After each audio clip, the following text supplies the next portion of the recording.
56 години по основањето, Dacia го произведе својот 10 милионити автомобил.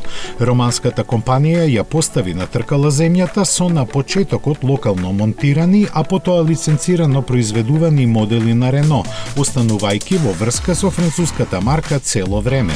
Затоа и не чудеше што во 1999 година стана дел од групата, која мудро раководеше со нејзиниот развој и стратегија. Доказ се 2,6 милиони произведени примероци од Сандеро и за половина милион помалку од Дастер, додека на Логан малку му фалеа до 2 милиони. Во историјата сепак длабоко ќе остане запишана легендарната Dacia 1300, која стигна до 2,3 милиони. Возилата на романската марка во моментов се произведуваат на 4 континенти.